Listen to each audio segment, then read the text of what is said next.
Well, howdy, and welcome to Friday's edition of Today's Bread. Now, this week's topic is God judges and restores. Today, we're focusing on hope in God's deliverance. Scripture reference is Micah chapter 7, verses 7 through 14. Now, in contrast to the lack of trust that existed even among family members, Micah determined he would trust in the Lord in verse 7.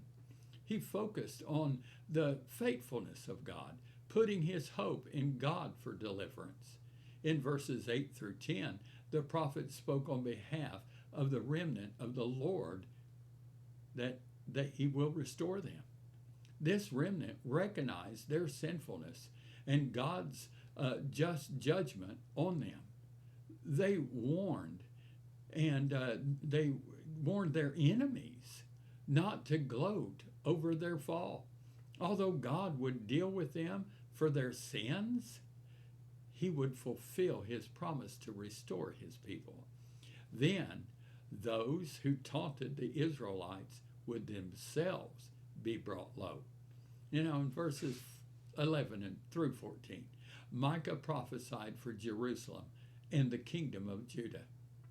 Though they would become desolate because of God's judgment, they would be rebuilt and restored.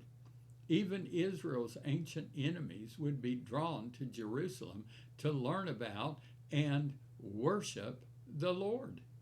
Those who exist outside of the kingdom, however, would experience desolation. While this passage found fulfillment in Judah's return from exile, its ultimate fulfillment will come during the millennial reign of Christ.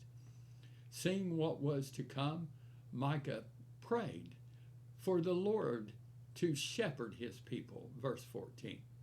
Just as the Lord cared for and guided his people long ago, Micah desired to see him do it again. Without hope in God's sovereign power and deliverance, it would be easy to give up in despair. Rather than continue to live righteously and proclaim the gospel, we would become self-centered and self-seeking. Hope helps us keep trusting God in these perilous times we live in. Thank you for joining us. Now, if any of our posts bless you, please consider blessing others by sharing our posts. Now, Friday's prayer focus. Pray for young people to be nurtured in character, courage, and purpose as they grow into future leaders. Now, remember, Jesus is coming back soon. Now, here's Friday's blessing. I bless you with the understanding deep in your heart that God will always provide a safe place for you, a place of refuge. Now, Jesus is the bread of life. May his word nourish you today.